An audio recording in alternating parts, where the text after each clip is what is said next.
يا أيها الذين آمنوا إذا قيل لكم تفسحوا في المجالس فافسحوا يفسح الله لكم وإذا قيل انشزوا فانشزوا يرفع الله الذين آمنوا منكم والذين أوتوا العلم درجات والله بما تعملون خبير. بسم الله الرحمن الرحيم. السلام عليكم ورحمة الله وبركاته. إن الحمد لله نحمده ونستعينه ونستغفره. Sesungguhnya segala puji adalah milik Allah Subhanahu wa taala. Kepada Allah lah kita memuji, memohon pertolongan dan memohon ampunan. Wa na'udzu billahi min syururi anfusina wa sayyiati a'malina, dan kita berlindung kepada Allah dari kejahatan jiwa kita dan keburukan amal perbuatan kita. May yahdihillahu fala mudilla lahu wa may yudlil fala hadiyalah. Siapa yang Allah berikan hidayah, tidak ada yang dapat menyesatkannya, dan siapa yang Allah Subhanahu wa taala sesatkan, tidak ada yang dapat memberikan petunjuk baginya. Wa asyhadu an la ilaha illallah rabbi wahdahu la syarika lah wa asyhadu anna Muhammadan abduhu wa rasuluh. Kita bersaksi tidak ada yang berhak disembah selain Allah. Allah Rabb kita, zat yang Maha Esa, tiada sekutu baginya. Dan kita bersaksi bahwa Nabi Muhammad adalah hamba dan utusan Allah. Ya ayyuhalladzina amanu taqullaha haqqa tuqatih wa la tamutunna illa wa antum muslimun. Wahai orang-orang yang beriman, bertakwalah kalian kepada Allah dengan sebenar-benarnya takwa, dan janganlah kalian wafat kecuali dalam keadaan Islam. Ya ayyuhan nas ittaqu rabbakum. Wahai sekalian manusia, bertakwalah kalian kepada Rabb kalian. Alladzi khalaqakum min nafsin wahidah wa khalaqa minha zawjaha wa batha minhuma rijalan katsiran wa nisaa. Yang telah menciptakan kalian dari jiwa yang satu, yang darinya Allah jadikan pasangan, dan dari keduanya Allah karuniakan keturunan yang banyak laki-laki dan wanita. Wattaqullaha alladzi tasaaluna bihi wal arham. Bertakwalah kalian kepada Allah yang kalian saling meminta dengan menyebut namanya. Peliharalah silaturrahim. Innallaha kana 'alaikum raqiba. Sesungguhnya Allah Maha mengawasi atas diri-diri kalian. Ya ayyuhalladzina amanu taqullaha. Wahai orang-orang yang beriman, bertakwalah kalian kepada Allah. Wa qulu qawlan sadida. Dan berkatalah perkataan yang benar. Yuslih lakum a'malakum wa yaghfir lakum dzunubakum. Niscaya dengannya Allah akan memperbaiki amalan kalian dan mengampuni dosa-dosa kalian. Wa may yuti'illaha wa rasulahu faqad faza fawzan 'azima. Siapa yang taat kepada Allah dan Rasulnya, maka sungguh dia telah mendapatkan kemenangan yang besar.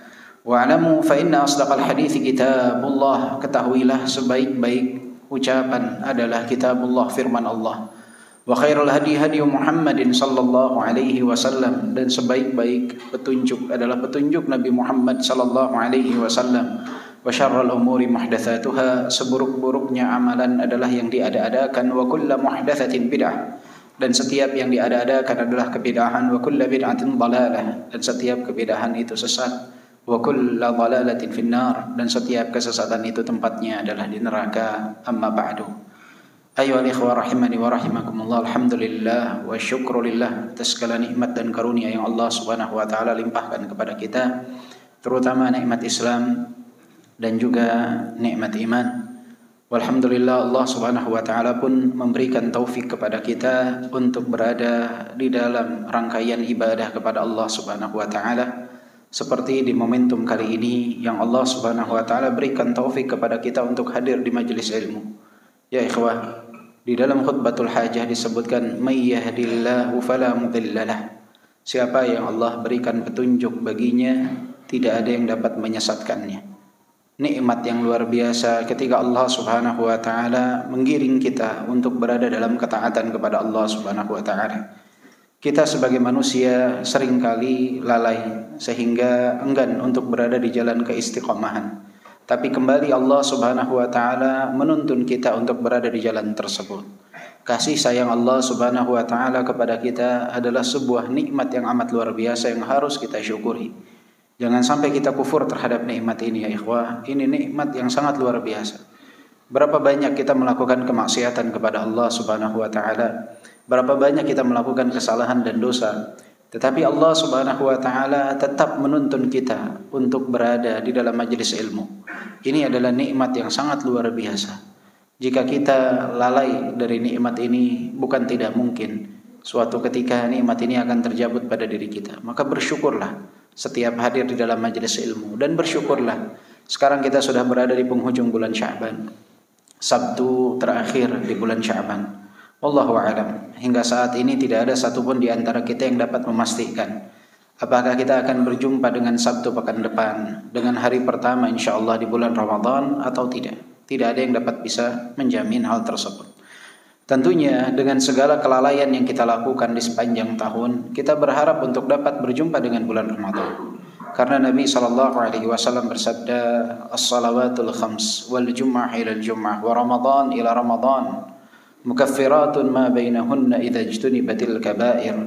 Salawat yang 5 waktu, kemudian Jumat ke Jumat berikutnya, dan Ramadan ke Ramadan berikutnya, menjadi penggugur dosa di antaranya bagi yang meninggalkan dosa-dosa besar.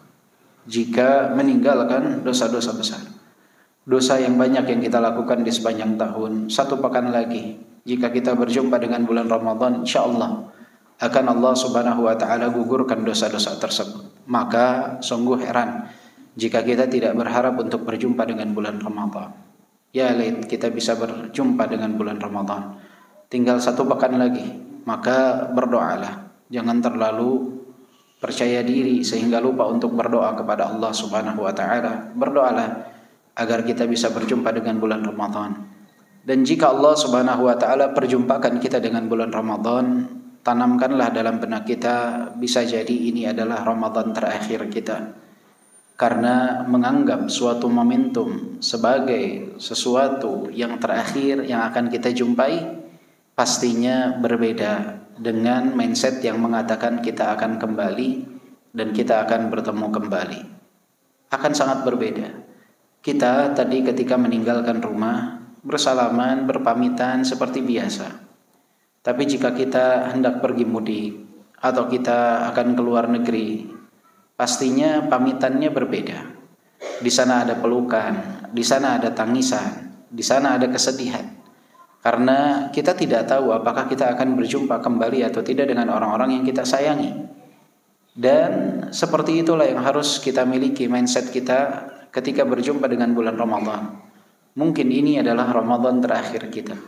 Sebagaimana Nabi SAW memberikan wasiat, "Idza qumta fi salatika fasalli salata muwaddi'." Jika engkau mendirikan salat, maka anggaplah ini salat perpisahanmu, salat terakhirmu. Kenapa? Karena jika orang punya mindset seperti itu, akan berbeda. Akan berbeda dari mulai dia takbir sampai salam. Ramadan pun sama, akan berbeda bagaimana dia menjalani bulan Ramadan. Maka tanamkan hal tersebut di saat kita berjumpa dengan bulan Ramadan. Mungkin ini adalah Ramadan terakhir saya. Mungkin ini adalah Ramadan terakhir dalam hidup saya. Kemudian ya ikhwah, ingatlah bahwa bulan Ramadan adalah bulannya Al-Quran. Syahrul Ramadan alladhi unzila fihi Al-Quran. Bulan Ramadan adalah bulan diturunkannya Al-Quran. Bulan Al-Quran. Maka persiapkanlah diri untuk bersama dengan Al-Quran. Kalamullah, firman Allah Subhanahu wa ta'ala. Para salaf menyebutkan bahwa keutamaan firman Allah dengan perkataan manusia itu seperti perbedaan antara Al-Khaliq dan makhluk. Seperti perbedaan antara Allah dengan makhluknya. Allah maha segalanya, makhluk hamba yang lemah. Seperti itulah perbedaan antara firman-Nya Allah dengan perkataan makhluk. Maka bulan Ramadan, bulannya Al-Quran. Bersamailah diri dengan Al-Quran. Dan milikilah niat, tujuan di dalam membaca Al-Quran. Jangan sebatas dijadikan sebagai bacaan. Tapi tanamkanlah niat-niat yang seharusnya ada dalam setiap ayat dan huruf yang kita baca. Di antara niat yang harus kita hadirkan dalam membaca Al-Quran adalah sebagaimana dalam firman Allah Subhanahu wa ta'ala. Syahrul Ramadan alladhi unzila fihi Al-Quran hudan linnas. Petunjuk bagi manusia. Maka di saat kita membaca Al-Quran, niatkan bahwa kita membaca ayat-ayat tersebut yang pernah difirmankan oleh Allah Subhanahu wa taala, yang disampaikan melalui malaikat Jibril. Ayat-ayat yang kita baca tersebut pernah dibaca oleh Nabi kita Muhammad sallallahu alaihi wasallam. Pernah beliau sampaikan di hadapan para sahabat radhiyallahu anhum. Ayat-ayat tersebut kita baca agar kita mendapatkan hidayah sebagaimana Al-Quran itu diturunkan. Hudal linnas, sebagai petunjuk bagi manusia. Hadirkan niat itu saat membaca Al-Quran. Kita membacanya agar kita dapat hidayah dan petunjuk dari Allah Subhanahu wa taala. Syekhul Islam pernah mengatakan, "Man tadabbara al-Quran taliban al-huda minhu tabayyana lahu tariqal haqq." Siapa yang mentadaburi Al-Quran dan berharap dia mendapatkan hidayah, petunjuk di dalamnya, maka akan nampak jelas jalan kebenaran bagi dirinya. Maka milikilah niat itu. Kemudian ingat bahwa Al-Quran adalah firman Ar-Rahman, Allah Subhanahu wa taala. Allah turunkan kepada Nabi Muhammad sallallahu alaihi wasallam dari zat Ar-Rahman. Tanzilum minar Rahmanir Rahim. Turun dari Ar-Rahman Ar-Rahim, zat yang maha pengasih lagi maha penyayang. Al-Quran yang mendengarnya seseorang mendapatkan rahmat, membacanya mendapatkan rahmat, apalagi sampai dia mengamalkan Al-Quran tersebut. Dan seseorang tidak akan masuk ke dalam surga Allah karena sebatas amalannya, melainkan karena rahmat Allah Subhanahu wa taala. Maka saat kita membaca Al-Quran, berharaplah kita mendapatkan rahmat Allah Subhanahu wa taala. Tanamkan niat tersebut. Saat kita membaca Al-Quran, kita membacanya untuk mendapatkan rahmat Allah Subhanahu wa taala. Karena orang yang tidak mendapatkan rahmat Allah, maka dia akan menjadi orang-orang yang merugi. Jika seseorang bersandar kepada amalannya tidak setara dengan apapun atas segala hal yang telah dia dapatkan karunia dari Allah Subhanahu wa taala. Kemudian yang ketiga, ingatlah bahwa Al-Quran akan memberi syafaat bagi siapa yang membacanya. Iqra'ul Quran fa innahu ya'ti yaumal qiyamah syafi'an li ashabi. Bacalah Al-Quran karena Al-Quran kelak akan memberi syafaat bagi siapa yang membaca. Setiap ayat dan huruf yang kita baca kelak akan memberi syafaat bagi kita di yaumul qiyamah. Akan memberi syafaat bagi kita. Begitu juga puasa dan Al-Quran. Al-Quran dan puasa yashfa'ani lil 'abd yaumal qiyamah. Keduanya akan memberi syafaat bagi hamba di hari kiamat. Maka saat kita membaca Al-Quran, hadirkan niat tersebut. Bahwa kita membacanya untuk mendapatkan syafaat dari Allah Subhanahu wa ta'ala. Atas izin Allah Subhanahu wa ta'ala. Karena Al-Quran dapat memberikan syafaat. Sebagaimana yang disabdakan Nabi. Wa ma yantiqu 'anil hawa in huwa illa wahyu yuha. Hadirkan niat tersebut. Sehingga kita membaca Al-Quran ingin mendapatkan hidayah, ingin mendapatkan rahmat, ingin mendapatkan syafaat. Maka kita akan betul-betul mentadaburi apa yang kita baca dari ayat-ayat Al-Quran. Dan ingat, Al-Quran adalah syifa, Al-Quran adalah obat. Wa nunazzilu minal Qur'ani ma huwa shifa'u wa rahmatul lil mu'minin. Dan turunkan Al-Quran, kami turunkan Al-Quran. Wa nunazzilu minal Qur'an ma huwa syifa. Di dalamnya terdapat syifa. Wa rahmah, dan rahmat bagi orang-orang yang beriman. Syifa, dia adalah obat. Tidak hanya bagi jiwa kita, bahkan bagi raga kita. Ibnul Qayyim rahimahullah memiliki sebuah kitab yang namanya adalah Ad-Da' wad-Dawa. Penyakit dan obat. Ad-Da' wad-Dawa.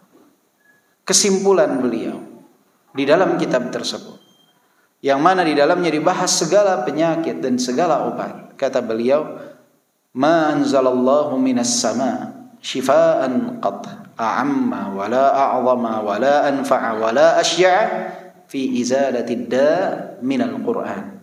Tidaklah Allah Subhanahu wa taala menurunkan dari langit obat yang lebih bermanfaat, lebih agung, lebih berkhasiat daripada Al-Qur'an. Enggak ada. Obat terbaik adalah Al-Quran. Obat terbaik adalah Al-Quran. Dan itu berlaku bagi raga kita dan bagi jiwa kita.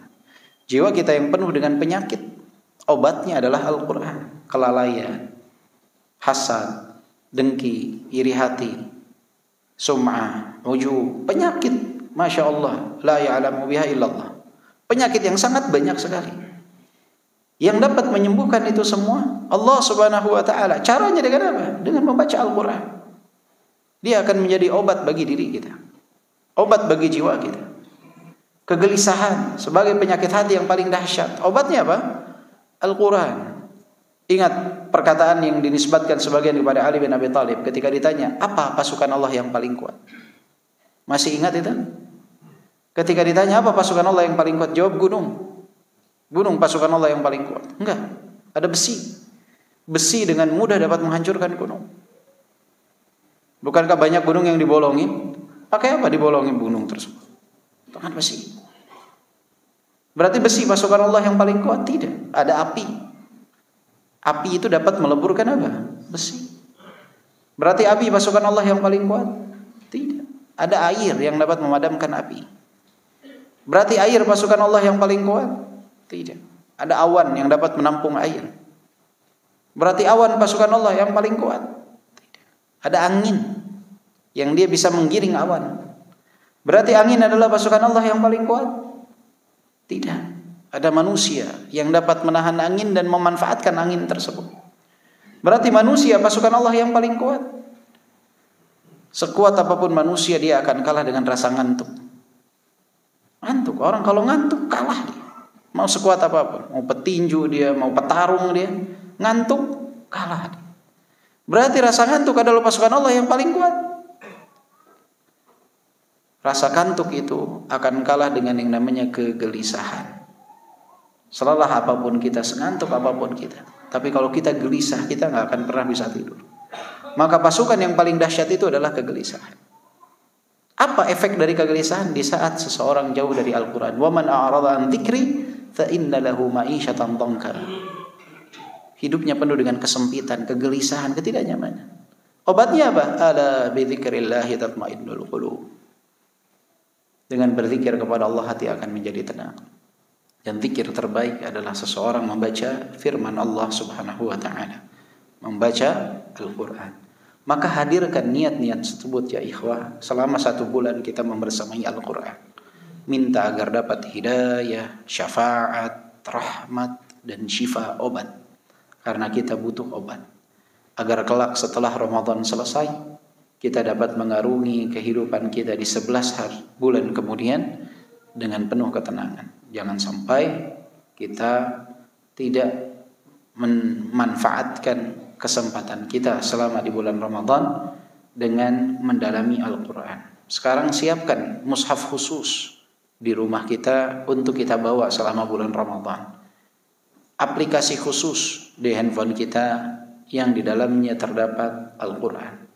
Sehingga dalam kondisi-kondisi yang kita tidak bisa membaca dari mushaf, kita dapat membaca dari handphone kita. Manfaatkan, targetkan, harus punya target. Jangan asal-asalan. Targetkan apa yang akan kita baca selama bulan Ramadan. Berapa yang akan kita baca selama bulan Ramadan. Dawamkan hal tersebut. Karena yang paling sulit adalah menjaga keistiqomahan. Itu yang paling sulit. Bukan sekedar membaca sebanyak-banyaknya, tapi bagaimana menjaga ritme bacaan tersebut. Sehingga kita dapat menyelesaikan minimal 1 kali khatam dalam Ramadan. Rugi kalau selama Ramadan kita tidak menghatamkan Al-Quran. Di bulan-bulan yang lain sulit untuk kita menghatamkan Al-Quran kalau bukan di bulan Ramadan. Maka maksimalkan 1 bulan ini, hatamkan Al-Quran minimal sekali. Kalau bisa lebih alhamdulillah. Kalau sekali minimal. Jangan sampai kita termasuk orang-orang yang merugi. Orang yang paling rugi, Ramadan selesai, dia jauh dari penghataman Al-Quran. Dan jangan lupa untuk mentadaburi Al-Quran tersebut. InsyaAllah kajian berkenaan dengan keutamaan Ramadan, kajian berkenaan dengan fikih Ramadan juga telah disampaikan oleh asatidzah kita Al-Fudhala, yang mana insyaAllah sudah sangat cukup sebetulnya. Akan tetapi pengingatan itu penting. Pepatah Arab mengatakan at-tikrar yu'allimu syaitan. Pengulangan itu orang pintar pun dapat mengambil manfaat di dalamnya, karena dia teringat dengan apa yang pernah dia dengar atau pernah dia hafal atau pernah dia ketahui. Semoga Allah Subhanahu wa taala memberikan taufik kepada kita dan Allah memperjumpakan kita dengan bulan Ramadan, dan kita dapat memaksimalkan keberadaan kita di bulan Ramadan. Dan bersyukur karena antum, ana, dan kita semua masih punya kesempatan untuk berjumpa dengan bulan Ramadan. Berbeda dengan keluarga kita, saudara kita, kawan-kawan kita yang sekarang sudah berada di alam barzakh, sudah tertutup kemungkinan bagi mereka untuk merasakan bulan Ramadan. Kita masih punya kesempatan walaupun bukan kepastian.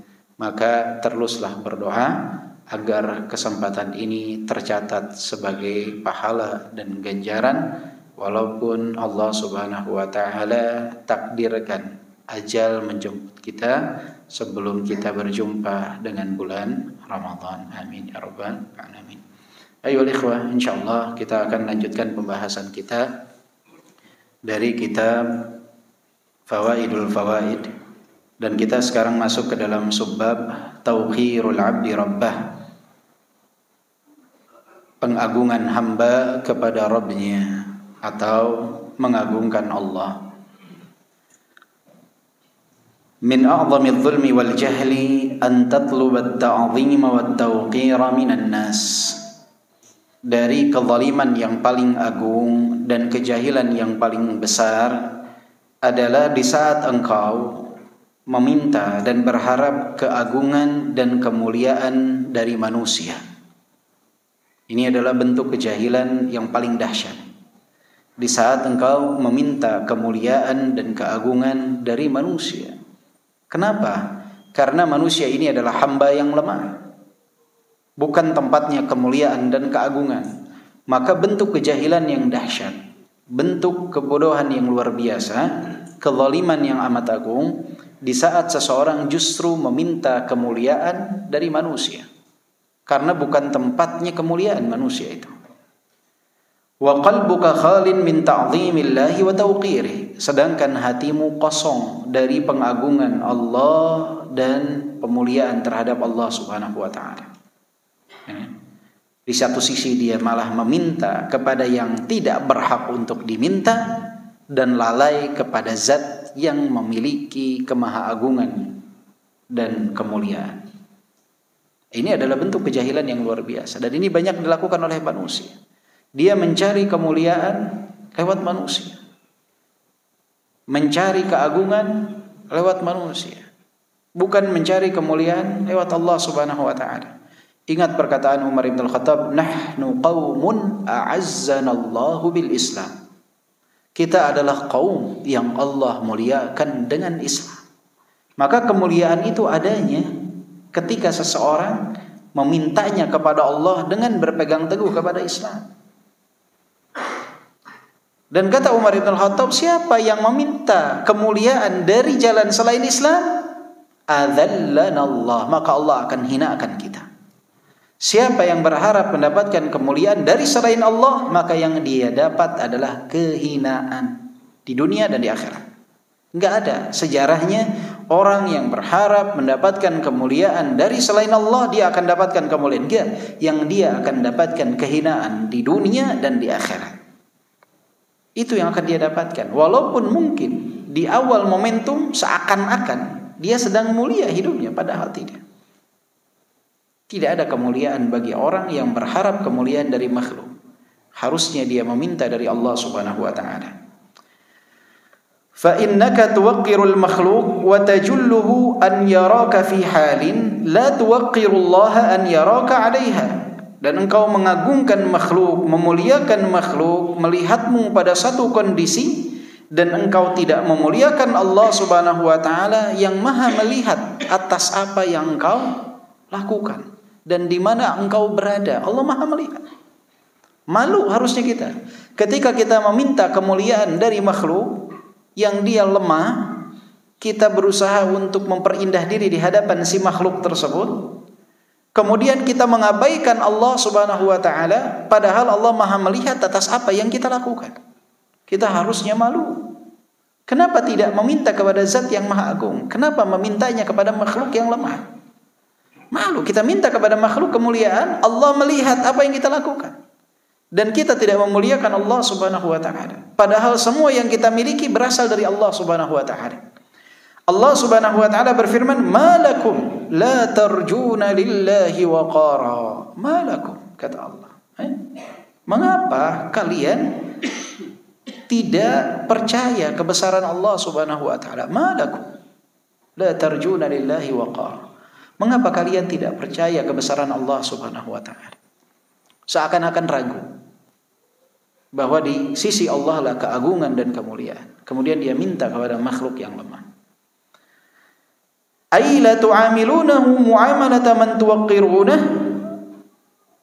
Maknanya adalah engkau tidak memperlakukan Allah Subhanahu wa taala sebagaimana perlakuan yang seharusnya dilakukan oleh orang yang mengagungkan Allah Subhanahu wa taala. Ma tu'amilunahu mu'amalah man tuwaqqirunah. Engkau tidak berperilaku dengan sebuah perilaku yang menunjukkan pengagungan diri kepada Allah Subhanahu wa taala. Tidak menunjukkan perilaku yang mengagungkan Allah Subhanahu wa taala. Wat tawqiru al-'azamah. At-tawqir maknanya adalah besar atau agung.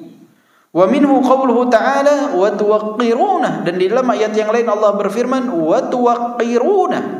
Wa tuwaqqiruna. Kata Al-Hasan rahimahullah, makna wa tuwaqqiruna ma lakum la ta'rifuna lillahi haqqa wa la tashkuruna. Mengapa kalian tidak mengetahui apa yang menjadi haknya Allah Subhanahu wa taala dan kalian tidak bersyukur kepada Allah Subhanahu wa taala? Kenapa kalian aneh? Kalian ini manusia aneh. Kenapa kita ini sebagai manusia tidak mengetahui haknya Allah Subhanahu wa taala dan tidak bersyukur kepada Allah Subhanahu wa taala? Aneh, sebagai manusia ini kita aneh. Enggak mau bersyukur padahal semua dari Allah. Tidak mengagungkan Allah padahal Allah yang maha berhak atas segalanya. Kita baca dalam khutbatul hajah, innal hamdalillah. Innal hamda lillah. Sesungguhnya segala pujian adalah milik Allah. Tapi kita malah muji makhluk dan lupa memuji Allah. Berterima kasih kepada makhluk dan lupa bersyukur kepada Allah. Menjilat di hadapan makhluk dan lupa mengagungkan Allah. Padahal setiap hari mendengar innal hamda lillah. Sesungguhnya segala pujian adalah milik Allah Subhanahu wa taala. Wa qala Mujahid, dan Mujahid berkata, la tubaluna 'azamata rabbikum. Maknanya adalah kalian tidak mempedulikan keagungan Rabb kalian. Enggak peduli terhadap keagungan Allah. La ilaha illallah. Wa qala Ibnu Zaid, la tarawna lillahi ta'atan. Kalian tidak melihat ketaatan kepada Allah Subhanahu wa taala. Wa qala Ibnu Abbas, la ta'rifuna haqqa 'azamati. Kalian tidak mengetahui hak kebesaran dan keagungan Allah Subhanahu wa taala. Itu maknanya. Seakan-akan kita enggak tahu apa yang menjadi hak Allah Subhanahu wa taala. Hak atas keagungan Allah Subhanahu wa taala ini kita buta. Kita bisa membedakan antara makhluk saja dengan sesama makhluk. Wah, ini adalah presiden. Masa saya sambut seperti ini harus saya bedakan presiden ini. Ini gubernur nih, bukan RT ini, bukan RW. Gubernur nih, presiden nih. Kita tahu bagaimana cara memuliakannya. Padahal hanya jabatan dunia. Tapi kepada Allah Subhanahu wa ta'ala enggak. Sholatlah sholat, pakaian aja untuk sholat coba. Ketika bertemu dengan makhluk yang lemah, makhluk yang tidak memiliki apapun, sebatas jabatan, kita malu bertemu dengan seorang wali kota pakai baju-baju biasa. Kalau ada pertemuan serapih mungkin kita berangkat ke tempat, kita muliakan dia. Giliran mendirikan sholat, asal-asalan bajunya. Tidak menunjukkan pengagungan kepada syariat Allah Subhanahu wa ta'ala, tidak menunjukkan pengagungan kepada Allah Subhanahu wa ta'ala. Padahal dia mau berdiri di hadapan Allah Subhanahu wa ta'ala. Itu contoh kecil nih. Padahal itu besar. Apalagi hal yang lainnya. Pandangan, kita jadikan pandangan Allah pandangan yang paling ringan bagi diri kita. Yang terpenting orang lihat kita dalam kebaikan. Allah entah, subhanallah. Enggak berani dia melihat hal-hal yang dilarang di hadapan manusia, enggak berani. Tapi sendiri yang melihat hanya Allah, berani dia. Yatajarra 'ala Allah, berani dia kepada Allah Subhanahu wa taala. Enggak ada pengagungan sama sekali kepada Allah Subhanahu wa taala. Manusia iya dia takut dia.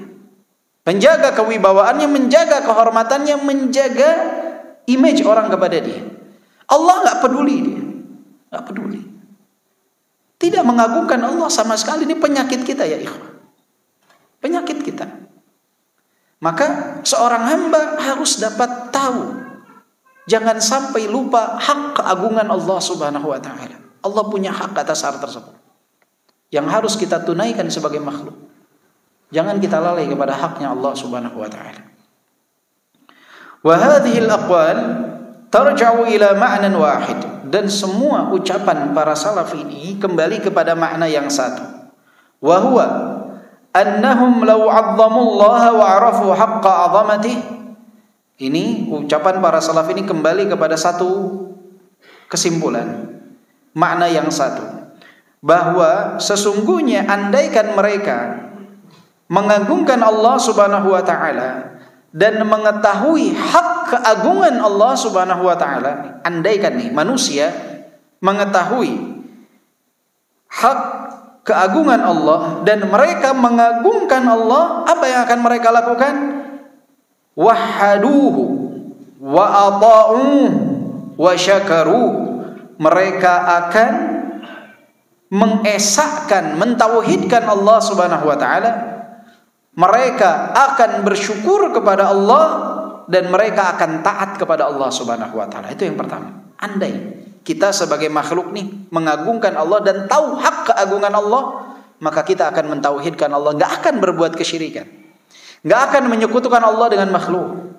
Tidak akan menggunakan jimat dalam kehidupan kita sebagai tempat kita bersandar, enggak. Kalau tahu haknya Allah, hak keagungan Allah, dan tahu akan keagungan Allah dan dia mengagungkan Allah, dia enggak akan berbuat syirik kepada Allah. Dia akan bersumpah atas nama selain Allah. Dia tidak akan berdoa kepada selain Allah. Dia akan menegakkan tauhid. Dia akan taat kepada Allah Subhanahu wa taala. Dia akan bersyukur kepada Allah Subhanahu wa taala. Fa ta'atuhu subhanahu wajtinabu ma'asihi wal haya'u minhu bihasbi waqarihi fil qalb. Dan dia akan taat kepada Allah, menjauhi kemaksiatan kepada Allah, dan dia akan merasa malu kepada Allah Subhanahu wa taala, bergantung kepada pengagungan dia kepada Allah di dalam hatinya. Tingkat rasa malu hamba kepada Allah itu berbanding lurus dengan nilai pengagungan Allah di dalam diri seorang hamba. Semakin kita mengagungkan Allah, kita akan semakin malu bermaksiat kepada Allah. Kita akan semakin malu meninggalkan ketaatan kepada Allah. Maka ketahuilah, di saat kita dengan mudah bermaksiat kepada Allah, di saat kita dengan mudah melalaikan kewajiban yang Allah wajibkan kepada kita, pada saat itu amat sangat minim nilai pengagungan kita kepada Allah Subhanahu wa taala. Jangan berkamuflase mengatakan dengan kesan kita, "Nah, saya mengagungkan Allah. Allahu Akbar." Enggak. Apa yang lisanul hal, kondisi, keadaan itu menampakkan apa yang ada dalam hati kita. Kita bilang apa? Maka nggak benar kalau ada seorang berada dalam kemaksiatan ketika ditanya, antum kenapa nggak ada berada dalam ketaatan? Iman itu dalam hati, enggak. Antum jauh dari ketaatan menandakan minimnya keimanan dalam hati. Antum mengerjakan kemaksiatan menandakan minimnya keimanan dalam hati. Andai saja hati kita penuh dengan keimanan, hati kita penuh dengan pengagungan kepada Allah, akan terlihat dari amalan perbuatan kita, akan terlihat dari sholat kita, akan terlihat dari lisan kita, akan terlihat dari diri kita seperti apa. Semua bergantung kepada nilai pengagungan hamba kepada Allah Subhanahu wa taala. Dan itu berbanding lurus. Berbanding lurus. Jadi tidak usah berkamuflase dengan lisan kita. Pak, saya mengagungkan Allah. Saya iman penting dalam hati. Kalau di dalam hati kita ada pengagungan kepada Allah, nggak mungkin kita berani bermaksiat kepada Allah. Maka jika suatu saat kita tergelincir dalam sebuah kemaksiatan, ingatlah kita harusnya bersedih. Kenapa? Karena maknanya nilai pengagungan kita kepada Allah saat itu ada dalam momentum yang sangat-sangat minim. Dan kita harusnya berhati-hati. Karena bisa saja Allah Subhanahu wa taala cabut nikmat keimanan itu dalam diri kita. Sedih.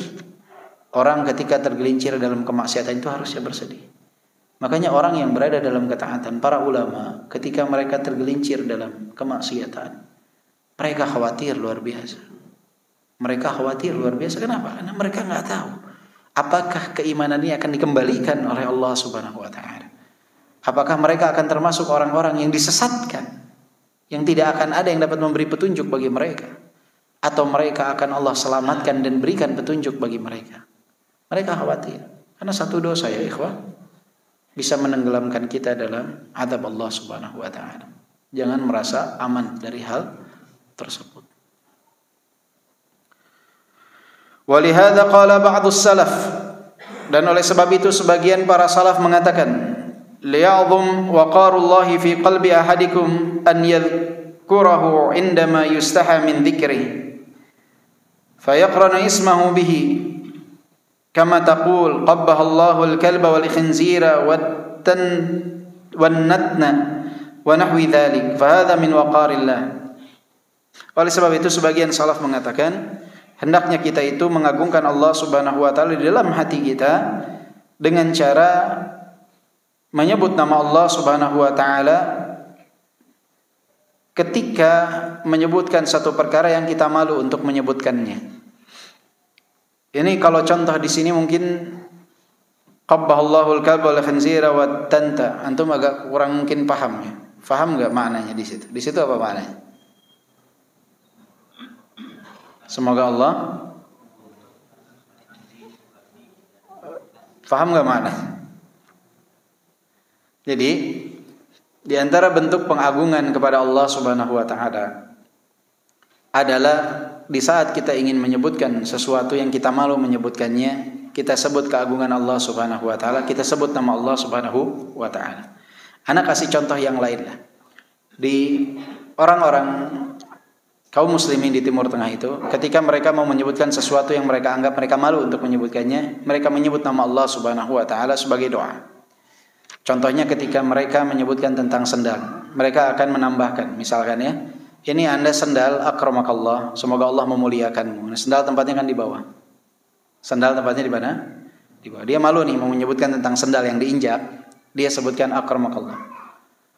Atau mereka ketika menyebutkan tentang dauratul miyah, hammam, kamar mandi, mereka biasanya menambahkan kalimat tersebut.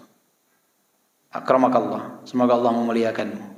Jadi mengiringi perkataan yang mereka malu untuk menyebutkannya karena kerendahan itu dengan mengagungkan Allah Subhanahu wa taala, dengan mendoakan orang yang ada di hadapannya itu dengan doa yang baik. Dengan doa yang baik. Itu adalah salah satu bentuk pengagungan kepada Allah Subhanahu wa taala. Sampai rinci seperti itu. Jadi salah satu bentuk pengagungan kepada Allah Subhanahu wa taala. Jadi seseorang harus ciri di dalam hatinya itu ada pengagungan kepada Allah, lisannya ini tidak kering dari menyebut nama Allah Subhanahu wa taala. Bahkan ketika dia mau menyebutkan sesuatu yang dia rasa ini kurang baik, maka dia ingin mendapatkan pahala dari ucapan tersebut dengan apa? Mengiringinya dengan apa? Dengan doa, dengan pujian kepada Allah Subhanahu wa taala. Ya, bukan menempelkan kalimat Allah dengan ucapan yang buruk, bukan seperti itu. Tapi ingin bagaimana ucapan itu semua yang keluar dari lisannya bernilai pahala dan ganjaran di sisi Allah Subhanahu wa taala. Karena poin itu tidak menandakan dia merendengkan lafaz Allah dengan keburukan, bukan. Itu sesuatu yang terpisah. Tetapi dia tidak ingin menyebutkan sesuatu yang di mata manusia sebagai sesuatu yang buruk, sesuatu yang tidak buruk tapi hina misalkan. Dia ingin menyebut nama Allah sebagai doa bagi orang tersebut. Sebagai doa bagi orang tersebut. Ya, mungkin itu contoh yang bisa lebih antum fahami tentang hal ini. Min tauqirillahi tauhiduhu. Di antara bentuk pengagungan kepada Allah adalah dengan mentauhidkan Allah. Ini. Agungan kepada Allah dengan tauhidkan Allah. Wa min waqarihi alla ta'dila bihi syai'an min khalqi la fil lafzi bihaitsu taqulu wallahi wa hayatik ma li illa Allah wa anta wa ma sya'allahu wa syi'ta. Jadi dari bentuk pengagungan kepada Allah adalah tidak menyamakan Allah Subhanahu wa taala dengan sesuatu apapun dari makhluk. Baik secara lafaz, ucapan. Jadi jangan mengatakan wallahi wa hayatik, demi Allah dan demi hidupmu. Lah, enggak boleh. Man halafa bi ghairillahi faqad asyrak. Siapa yang bersumpah atas nama selain Allah maka dia telah berbuat kesyirikan. Enggak boleh kita bersumpah atas nama selain Allah. Wallahi wa hayatik enggak boleh. Karena kita cinta kepada istri kita bilangnya wallahi wa hayatik, demi Allah dan demi hidupmu. Wah, ke istrinya kelepak-kelepak padahal itu adalah kesyirikan. Enggak boleh. Ya? Tidak boleh. Kadang ada laki-laki yang begitu, dia pengen istrinya ridho sama dia, dia masuk dalam jurang kesyirikan, dia enggak peduli. Ya billah, enggak boleh seperti itu. Ya? Aku ini hidup untukmu. Qul inna salati wa hayati wa mamati lillah, bukan untuk istri kita, untuk Allah. Jadi kalau mau memuji, menggombal itu jangan sampai keluar batas. Jangan sampai keluar batas. Menggombalnya semoga Allah takdirkan kita terus bersama sampai ajal menjemput kita. Dan indah juga dan juga ada keagungan. Saya hidup tuh untukmu, untuk Allah Subhanahu wa taala. Nanti ditinggal istrinya nangis dia. Nangis. Jangan, ya. Mali illallah wa ant. Jangan juga mengatakan enggak ada untukku itu kecuali Allah dan engkau. Jangan. Jangan menyamakan Allah dengan makhluk atau mengatakan masyaallah wa syi'at, apa yang Allah kehendaki dan kau kehendaki. Itu Nabi marah ketika ada sahabat yang mengatakan hal tersebut. Enggak boleh. Masyaallah wahdah. Di dunia ini enggak ada yang terjadi kecuali atas kehendak Allah, bukan kehendak makhluk. Bukan masyaallah wa syi'at, apa yang Allah inginkan kehendaki dan engkau kehendaki, tidak. Semua murni kehendak Allah Subhanahu wa taala. Jadi jangan samakan Allah dengan makhluk. Yang pertama dalam lafaz enggak boleh. Maka enggak boleh itu kita berdoa kepada selain Allah, bersumpah atas nama selain Allah, enggak boleh. Dalam lafaz itu harus kita mentauhidkan Allah. Enggak boleh berbuat kesyirikan kepada Allah Subhanahu wa taala. Jangan anggap remeh lafaz. Bayangkan, sumpah atas nama selain Allah itu kesyirikan. Lafaz padahal. Siapa yang mengatakan itu kesyirikan? Nabi Muhammad. Man halafa bi ghairillah faqad asyrak. Enggak ada keimanan itu dalam hati saja, lisan bebas berbicara, enggak boleh. Harus satu, dalam lafaz mentauhidkan Allah. Tidak boleh menyatakan Allah dengan ibaratnya menyekutukan Allah dengan makhluk dalam lafaz. Yang kedua, wala fil hubbi wat ta'dhim wal ijlal. Tidak boleh menyamakan Allah dengan makhluk dalam kecintaan, pengagungan dan pemuliaan. Enggak boleh. Enggak boleh cinta kepada makhluk sama seperti cinta kepada Allah. Enggak boleh. Harus kecintaan kepada Allah itu nomor satu. Karena kalau kita cinta kepada makhluk lebih besar dari cinta kita kepada Allah, di saat kita kecewa dari makhluk, kita akan sakit yang luar biasa. Yang pernah kita bahas penyakit ishq, penyakit paling parah di dunia, yang obatnya enggak ada. Di saat seseorang cinta kepada makhluk tanpa didasari rasa cinta kepada Allah, dapat kekecewaan dari makhluk tersebut.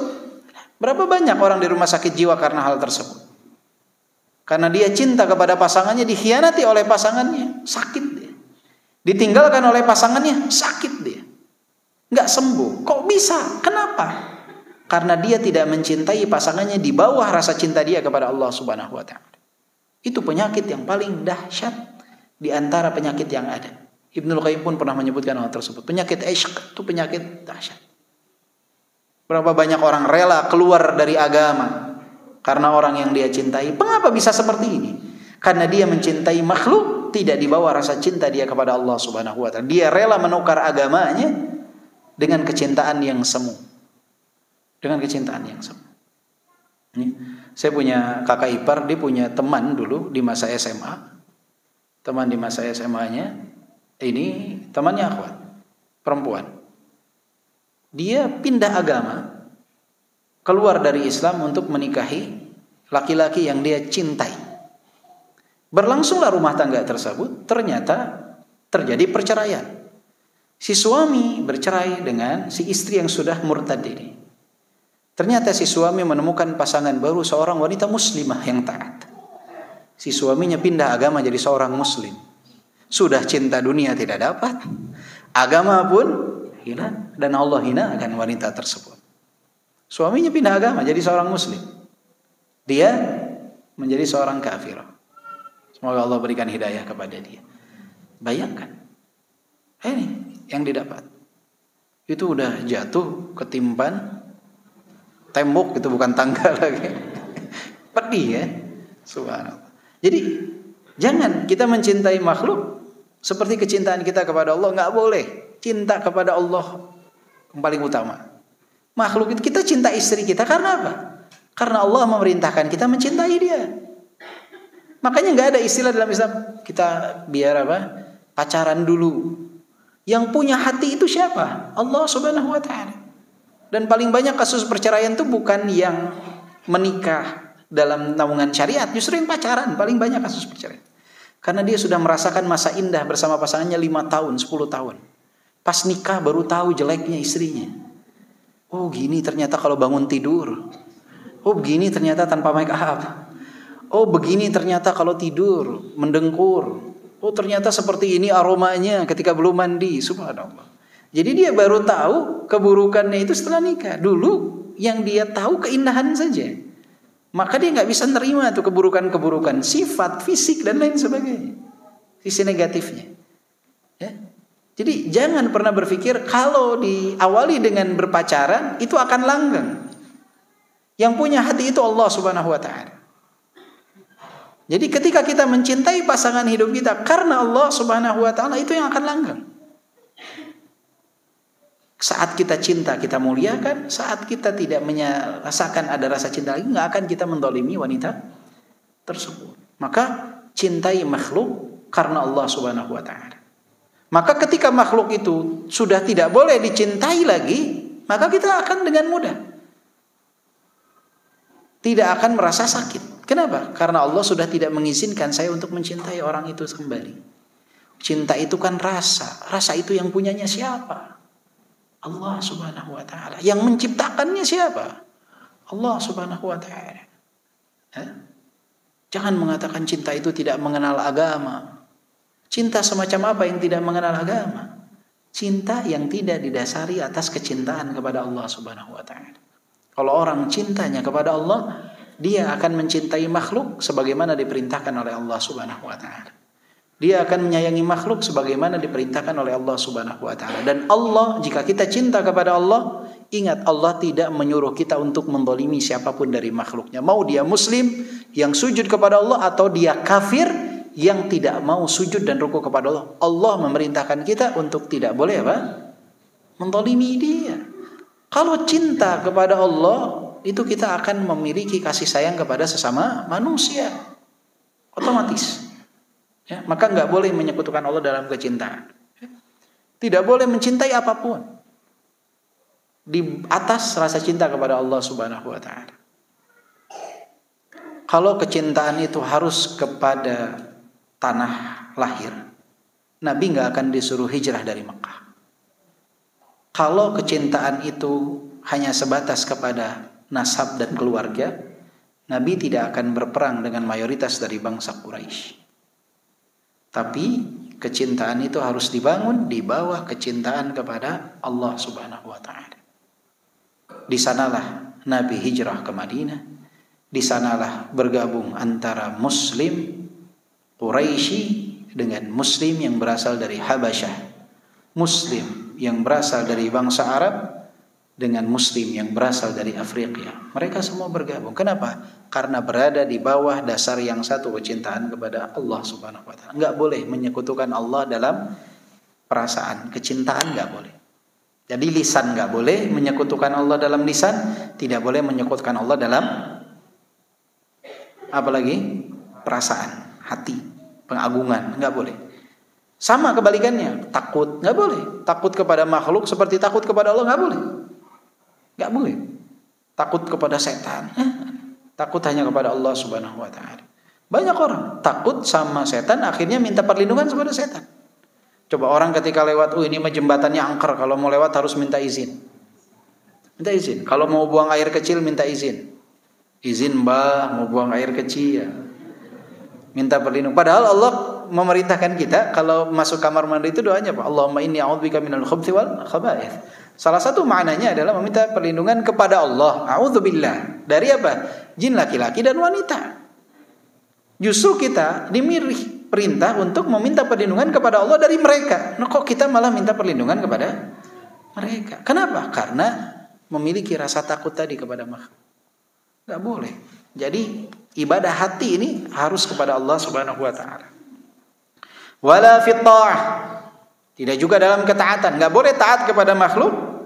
Fatuti'ul makhluqa fi amrihi wa nahyihi kama tuti'ullah. Gak boleh. Taat kepada makhluk dalam kemaksiatan kepada Allah gak boleh. Mau taat kepada siapa? Kepada pemimpin harus dibawa ketaatan kepada Allah. Kalau pemimpin memerintahkan kita melakukan kemaksiatan gak boleh taat. Enggak boleh taat. Kalau misalkan keluar keputusan pemerintah, wanita dilarang berjilbab, jangan ada yang taat, nggak boleh taat. Kenapa?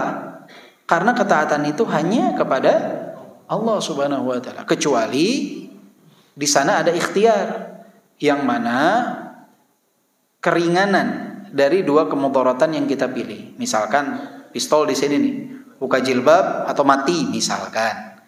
Nah, di sana kita melakukan membuka jilbab tersebut bukan karena kita taat kepadanya, tetapi akhafud dararain. Kita melihat mana yang lebih ringan dari dua kemungkaran.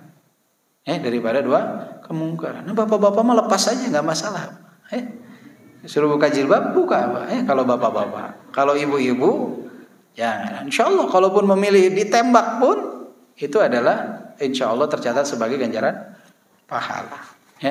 Tapi dilihat akhafud dararain, mana yang lebih ringan. Boleh gak? Boleh, terpaksa gak masalah. Tapi bukan dalam bentuk taat. Melakukannya bukan karena ketaatan, tapi karena keterpaksaan. Melihat ada mudarat yang lebih ringan yang dapat dipilih. Jadi gak boleh taat kepada makhluk. Maka aneh kalau dibilang ahlu sunnah ini disuruh untuk taat. Selalu taat. Tapi di dalam naungan ketaatan kepada Allah. Kalau kemaksiatan mah jangan. Jadi kalau pemimpin memerintahkan kita maksiat, jangan. Mau yang memerintahkan pemimpin tapi kemaksiatan, jangan. Nggak boleh. Tidak boleh. Apapun. Ya tapi ini diperintahkan pemimpin, jangan. Mau pemimpin dalam level terkecil sampai terbesar. Mau orang tua kita, mau istri diperintah suami, mau anak diperintah orang tua, mau bawahan diperintah atasan, mau warga diperintah RT, RW, lurah, camat, siapapun. Diperintah yang mengandung dosa tidak boleh taat. Tidak ada ketaatan kepada makhluk di dalam kemaksiatan kepada Al-Khaliq. Maka harus mentauhidkan Allah dalam ketaatan. Bal a'zam kama alaihi aktsarudz zalamah wal fajarah. Sebagaimana banyak dilakukan oleh orang-orang yang zalim dan fajir.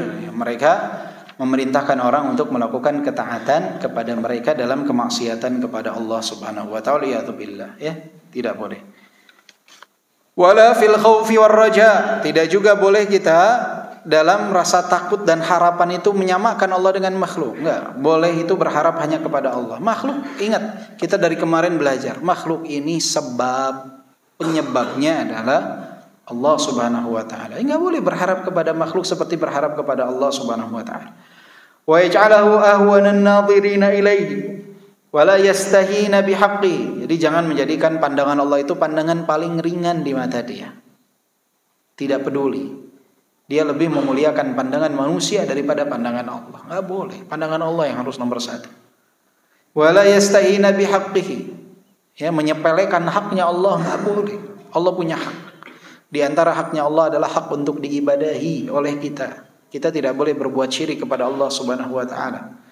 Inna syirka la zulmun azim. Kesyirikan itu adalah kezaliman terbesar. Wa yaqulu huwa mabniyun 'ala al-musamahah wa la yaj'aluhu 'ala al-fadlah wa yuqaddim haqqal makhluqi 'alayhi wa la yakuna Allah wa rasuluhu fi haddi wa nahiyah wan nasu fi nahiyatin wa hadd fayakunu fil haddi wasyaqqi alladhi fihi an-nasu duna al-haddi wasyaqqi alladhi fihi Allah wa rasuluhu. Dan juga kita tidak boleh kita menganggap enteng haknya Allah Subhanahu wa taala, berdalih bahwa Allah Subhanahu wa taala itu kan zat yang Maha Pemaaf. Ingat, Allah betul Ghafurur Rahim, Maha Pengampun, Maha Penyayang. Tapi ingat, inna adzabi lasyadid, sesungguhnya azabku sangat pedih. Jadi jangan cuma ingatnya Allah Maha Pengampun, lupa bahwa azab Allah sangat pedih. Ingat. Ya. Kapan kita harus meningkatkan di dalam diri kita Allah Maha Pengampun, Maha Penyayang? Saat kita telah bertaubat. Saat kita melakukan dosa yang diingat itu Allah azabnya pedih. Jangan menyepelekan Allah dengan dalih Allah kan Maha Pemaaf. Kita harus mengagungkan Allah. Ketika seseorang menyepelekan Allah dengan dalih bahwa Allah Maha Pemaaf, maknanya dia tidak mengagungkan Allah Subhanahu wa taala. Dia menganggap remeh Allah Subhanahu wa taala. Ya. Wala yajaluhu 'alal fadlah, dan juga tidak menjadikan Allah sebagai prioritas. Menomorduakan Allah Subhanahu wa taala dalam segala hal, enggak boleh. Makhluk dulu, kerjaan dulu baru Allah. Beres semua baru salat. Beres. Ibu-ibu tuh masak dulu. Semua udah beres baru salat. Terakhir salat. Padahal kan salat juga. Mau sekarang mau nanti juga dia harus wudu, harus salat, sama durasinya. Kenapa enggak diawalkan saja? Bapak-bapak juga sama. Beres dan enggak akan beres-beres. Dunia enggak akan beres-beres. Matikan handphonenya.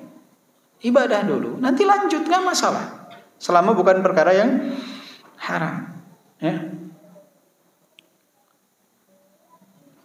Wala yu'til makhluqa fi mukhatabatihi qalbahu wa lubbahu. Wa yu'tillah fi khidmatihi badanahu wa lisanahu duna qalbihi wa ruhihi. Ini tuh apa, ada salah ketik atau apa ya? Soalnya kayaknya yang lebih tepat itu wa yu'til makhluk fi mukhatabatihi qalbahu wa lubbahu wa yu'tillah fi khidmatihi badanahu wa lisanahu duna qalbi wa ruh. Itu lebih tepat jadi jangan sampai kita itu memberi kepada makhluk ketika ngobrol berbicara dengan makhluk itu hati kita dan pikiran kita, tapi ketika kita melakukan sesuatu untuk Allah Subhanahu wa taala itu hanya sebatas badan dan lisan kita tanpa hati dan roh kita. Itu kayaknya lebih cocok gitu daripada lamnya ini dimasukkan wala yu'til makhluk fi mukhatabatihi qalbahu wa lubbahu, dan tidak memberi kepada makhluk dalam perbincangannya, ucapannya itu hati dan pikirannya, dan kepada Allah Subhanahu wa taala memberikan hanya badan dan lisannya tanpa hati dan jiwanya. Jadi kayaknya wallahu alam mungkin ini lebih tepat wa yu'til makhluqa fi mukhatabatihi qalbahu wa lubbahu. Jadi giliran sama orang kalau ngobrol pikirannya, hatinya fokus dia. Pas giliran sholat itu cuman badan dan lisan doang. Sholat badannya, matanya, udah gerakan udah luar biasa udah. Sesuai sunnah gerakannya, ya. Sesuai sunnah, matanya ke tempat sujud, gerakannya, postur tubuhnya, kakinya, badannya, rukunya lurusnya luar biasa. Lisannya, bacaannya tartil, tapi hati pikirannya kemana-mana, mana-mana. Tartil, rakaat 1, rakaat 2, giliran rakaat 3 kita baru Maliki Yaumiddin dia udah ruku. Banyak gak terjadi seperti itu? Banyak. Nanti antum di bulan Ramadan tuh. Coba di bulan Ramadan biasanya banyak yang ketika rakaat 1 dan 2 dalam salat maghrib dan isya itu bacaannya tartil, ayat yang dibaca panjang. Giliran rakaat 3, rakaat 4 baru kita baca Maliki Yaumiddin. Allahnya panjang lagi. Giliran Al-Fatihah dia baca pendek banget. Karena enggak didengar sama makhluk. Giliran takbir Allahu Akbar. Al-Fatihahnya ekspres subhanallah. Rakaat 1 2 dia baca buat siapa?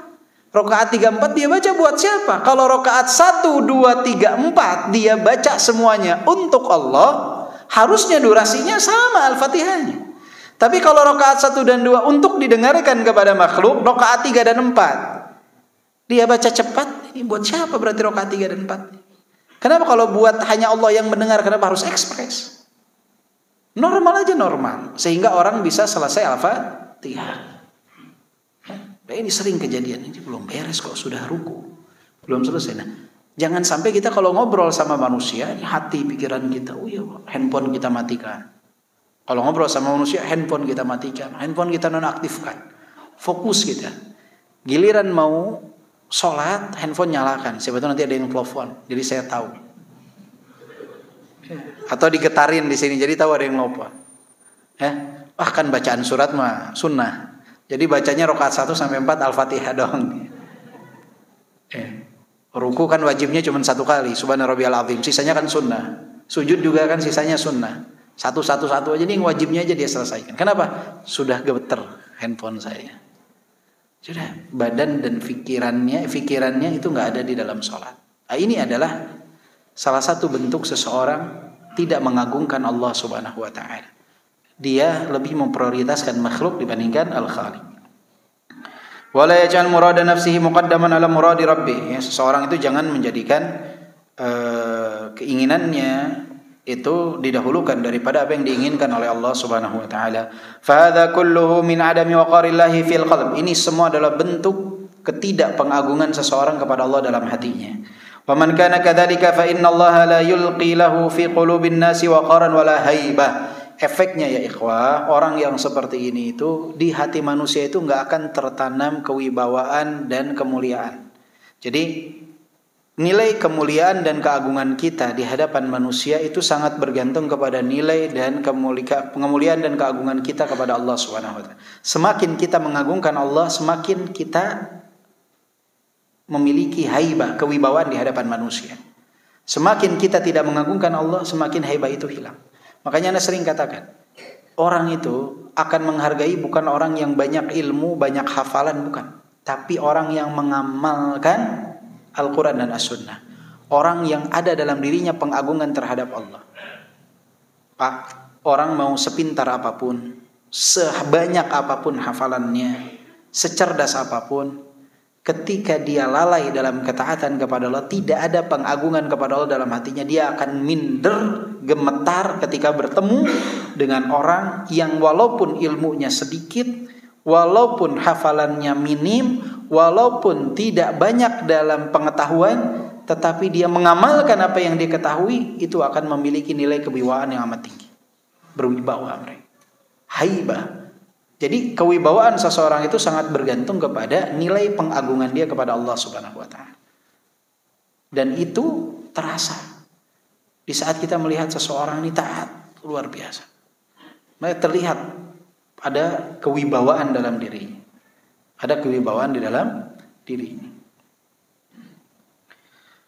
Bal yusqitu waqarahu wa hibatahu min qulubihim wa in waqaruhu makhafata syarrihi fadzaka waqarun bughdin la waqaru hubbin wa ta'dhim. Jadi akan jatuh kewibawaan orang tersebut. Dan andai pun ada kok orang yang dia enggak taat sama Allah tapi punya kewibawaan, itu kewibawaan yang disebut kewibawaan keterpaksaan. Karena kebencian, karena takut mendapatkan mudarat dari dia. Bukan kewibawaan karena kecintaan, bukan dimuliakan karena kecintaan, tapi dimuliakan karena takut. Tuh ada pejabat, dia jabatannya tinggi, dia kok orang pada takut. Dia takut bukan memuliakan karena cinta, memuliakan karena takut dipecat, karena takut dimutasi, karena takut dipindahkan, dimuliakan. Selesai jabatannya hilang, apa ada yang memuliakannya? Enggak. Makanya banyak ex pejabat itu yang berpangkat tinggi apapun, di kedinasan, di perusahaan swasta ataupun di pemerintahan, itu yang punya jabatan tinggi, rata-rata setelah jabatan itu hilang banyak yang stres. Kenapa? Dia kemarin banyak yang datang ke rumah saya, sekarang nggak ada. Kemarin banyak yang ngantri depan pintu kerja saya, sekarang nggak ada. Dulu banyak yang memuliakan saya, sekarang kok saya dianggap receh biasa. Kenapa? Dulu itu orang memuliakan Anda karena takut Anda memberikan kemudaratan bagi mereka, bukan karena kecintaan kepada diri Anda. Itu nggak akan bertahan lama, sebatas waktu saja, momentum saja. Maka jika kita ingin dimuliakan karena kecintaan, muliakan Allah Subhanahu wa taala. Karena ketika kita jauh dari Allah, jauh dari pengagungan kepada Allah, orang mengagungkan, memuliakan kita, itu karena keterpaksaan, bukan karena kecintaan, dan itu nggak akan bertahan lama. Hilang apa yang kita miliki, akan hilang mereka semua. Makanya biasanya sebelum pensiun mereka dilatih itu.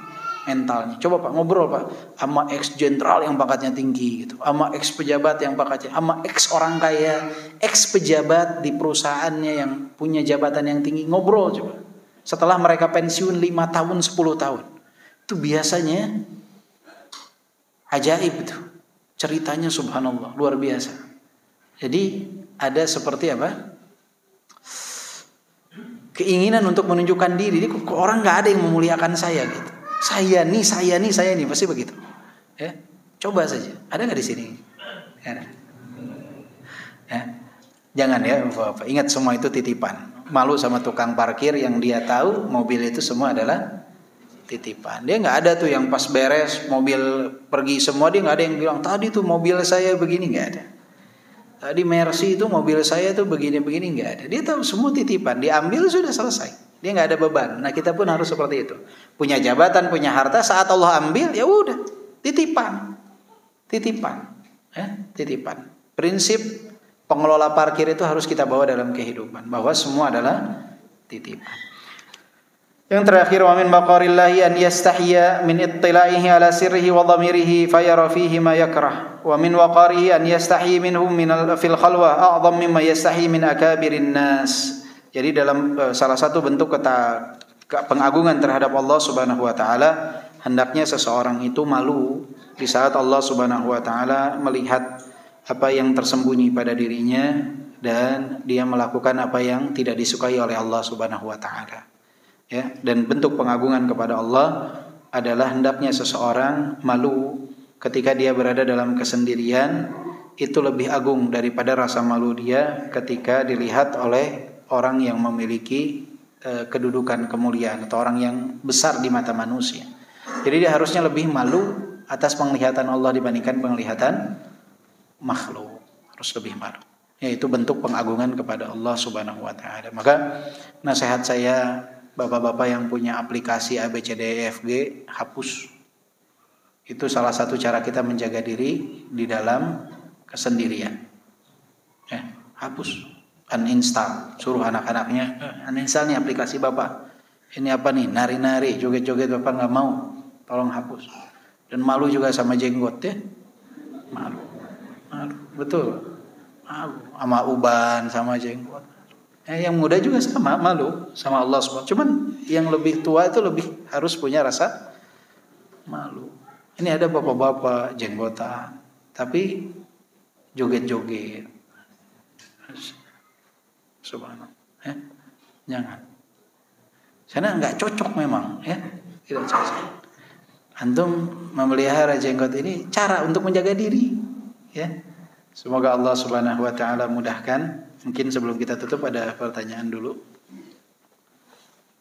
Jazakallah.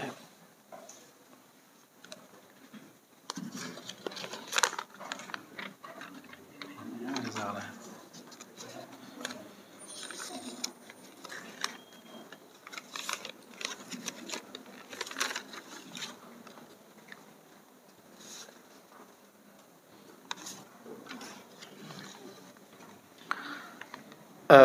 Beraneka ragam manusia membuat acara untuk menyambut bulan Ramadan, mulai dari makan-makan, jalan-jalan, bahkan mengadakan ziarah ke tempat yang jauh dengan biaya yang cukup mahal. Terkadang juga melakukan adat istiadat yang bertentangan dengan syariat Islam. Apa saran dalam masalah? Jazakallahu khair. Ini pertanyaan yang bagus.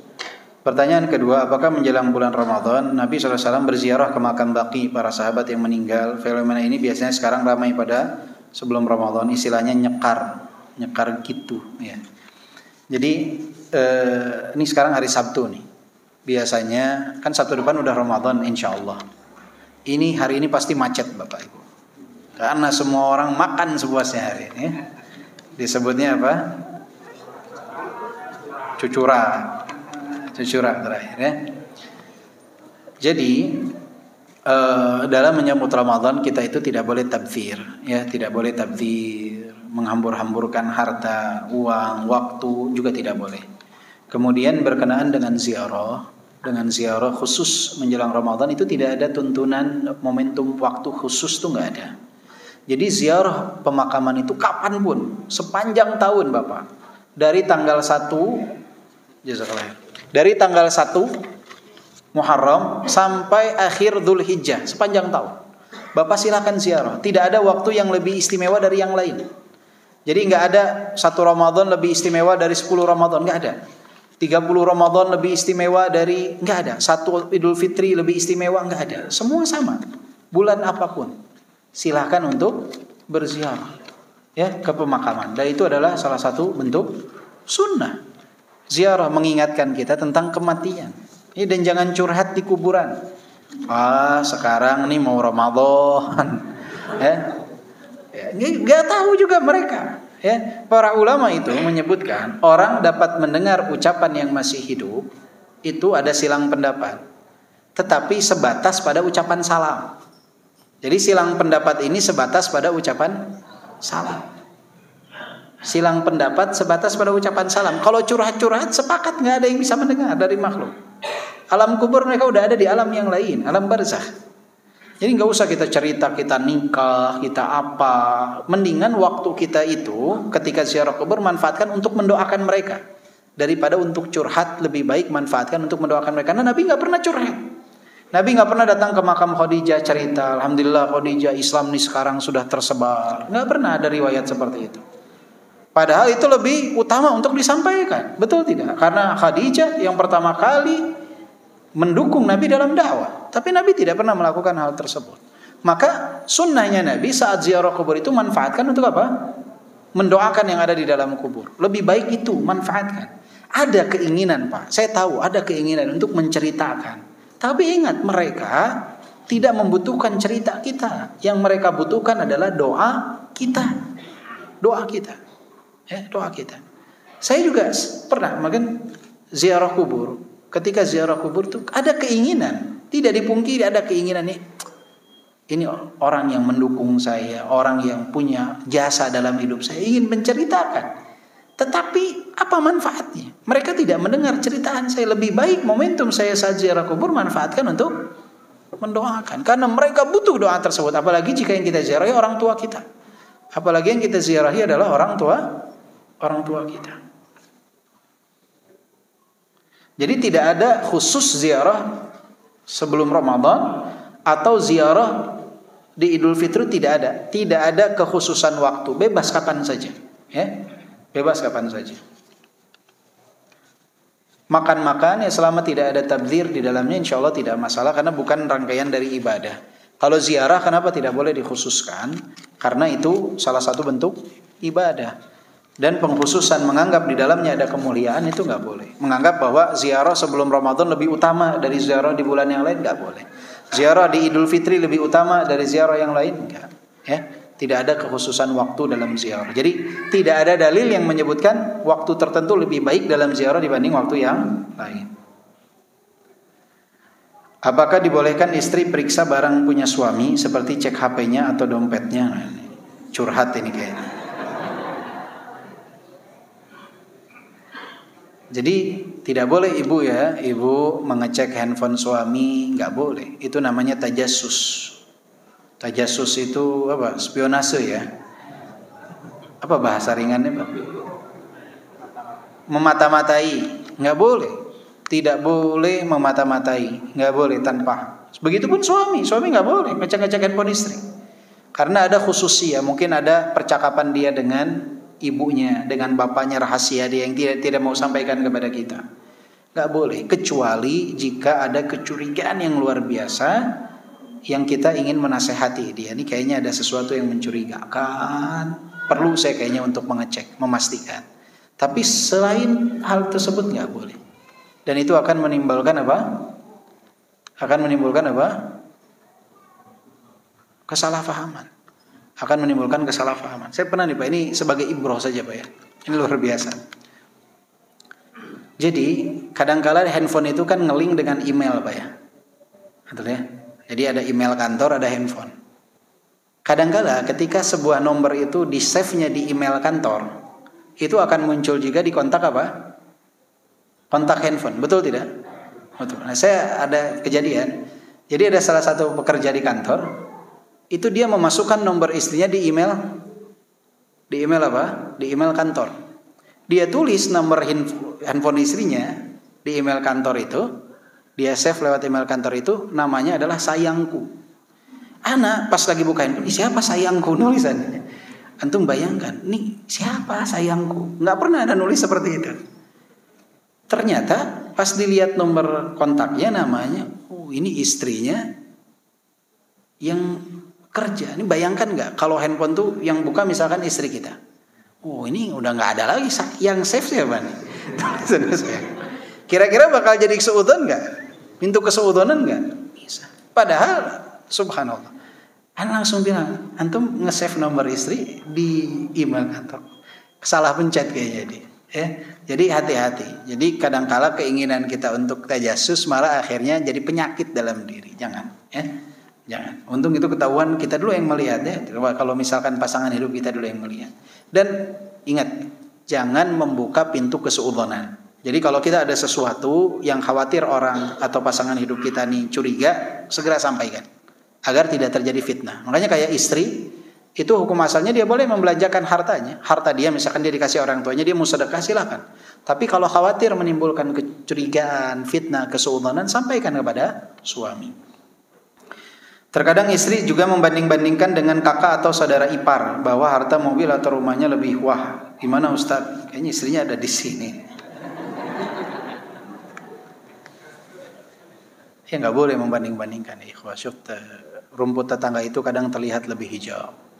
Orang hartanya lebih banyak itu tidak menandakan kebahagiaan mereka. Syukuri apa yang Allah kasih kepada diri kita.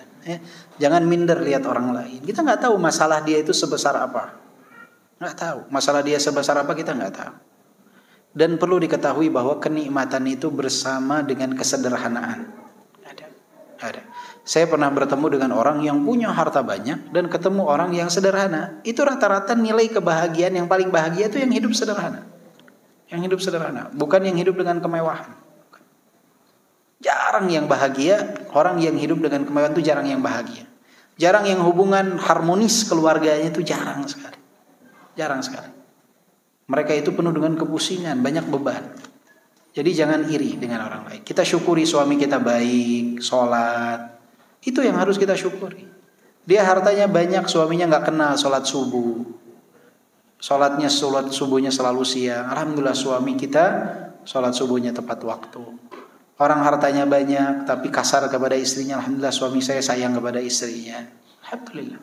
Syukuri apa yang Allah kasih. Jangan suka membanding-bandingkan. Karena manusia itu berbeda-beda. Nggak bisa dibanding-bandingkan seperti itu. Bagaimana kalau orang tua menyuruh anak untuk beli rokok? Kalau nolak khawatir dicoret dari kartu. Jangan ya, jangan. Antum itu kalau sayang sama ayah antum jangan belikan dia rokok. Kenapa? Karena rokok itu satu-satunya produk yang berani mencantumkan di covernya rokok itu membunuhmu. Maka kalau antum sayang kepada ayah antum jangan belikan dia rokok. Itu tandanya orang yang membelikan untuk orang tuanya rokok, dia tidak sayang sama orang tuanya. Oh biar akrab, nggak ada keakraban di atas kemaksiatan. Jangan kita membunuh orang tua kita secara perlahan. Kantum kalau mau belikan makanan, belikan sesuatu yang manfaat. Rokok jangan mau. Tapi menjawab dengan penuh adab. Ingat, penuh adab. Jadi ayah mohon maaf sambil dipijitin, sambil dipeluk. Kayak anak nggak bisa belikan untuk ayah rokok. Di covernya aja tulis merokok membunuh, masa membunuh ayah kan? Anak nggak mau.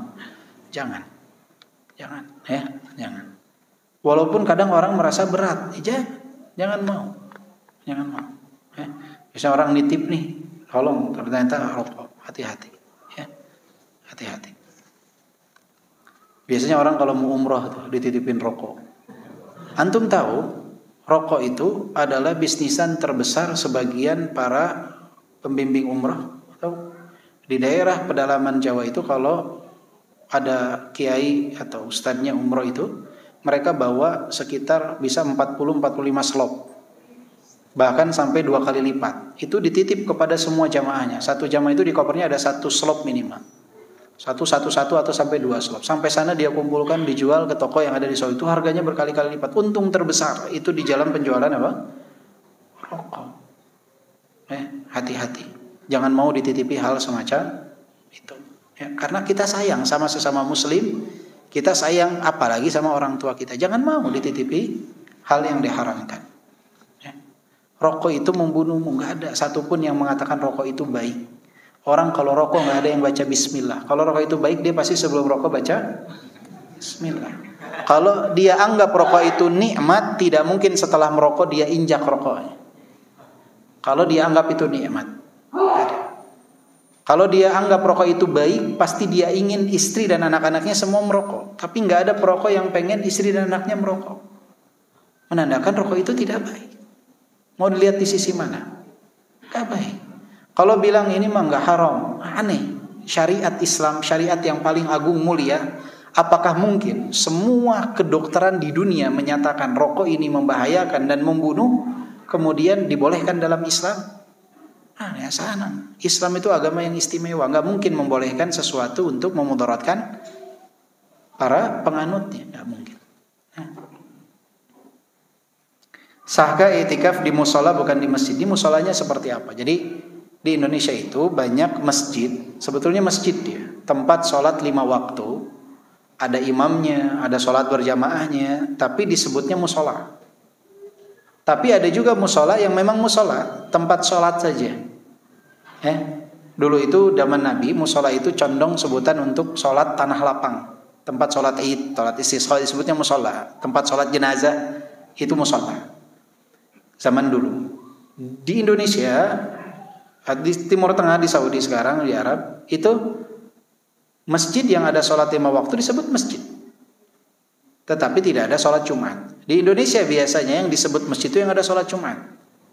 Padahal musola yang disebut musola yang tidak ada sholat Jumat, selama ada sholat 5 waktu di sana, ada sholat berjamaahnya, ada imamnya, itu disebut masjid. Selama itu disebut masjid, bisa sholat 5 waktu di sana, ada imamnya teratur, ada imam teraturnya, rutinnya. Antum mau itikaf di situ boleh gak? Boleh, akan tetapi lebih baik sholat itikafnya di masjid jami', di masjid yang di sana ada sholat Jumatnya. Kenapa? Agar ketika hari Jumat tidak usah berpindah masjid. Itu.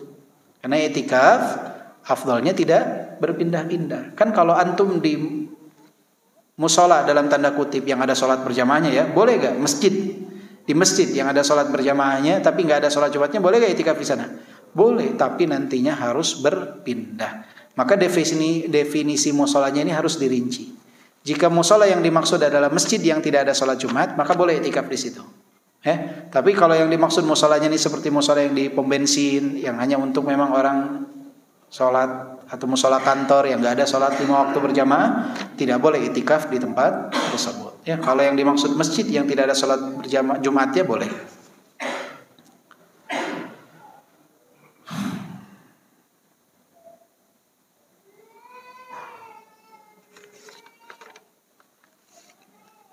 Ini satu pertanyaan, cuman kayaknya kurang tepat kita bahas di sini ya. Nanti insya Allah kita bahas di momentum yang lain. Bagaimana dengan menyanyikan lagu kebangsaan dan hormat kepada bendera saat upacara? Apakah ini pelanggaran terhadap tauhid? Ini nanti harus dirinci pembahasannya ya. Ini harus dirinci pembahasannya. Tidak bisa secara umum kita bahas, karena nanti akan menimbulkan kesalahpahaman ya. Jadi nanti insya Allah momentum lain insya Allah kita rinci pembahasan berkenaan dengan ini, mana yang dibolehkan dan mana yang tidak dibolehkan. Sambil menunggu waktu pembahasan kita insya Allah nanti setelah Idul Fitr, nanti bisa dicek dulu nih pembahasan para ulama, para asatidzah yang sudah membahas tema ini seperti apa. Nanti insya Allah kalau saya pribadi nanti insya Allah mungkin kita bahas setelah libur Idul Fitr, karena nggak bisa secara singkat dijawab, takut nanti ada kesalahpahaman ya. Insyaallah semoga Allah mudahkan bagi kita. Mohon maaf atas segala kekurangan selama kita kajian dari Syawal sampai sekarang. Semoga Allah berikan kemudahan, kemanfaatan bagi kita semua. Dan insyaallah Bapak Ibu kita akan berjumpa kembali setelah Idul Fitr, mungkin di penghujung April atau Syawal.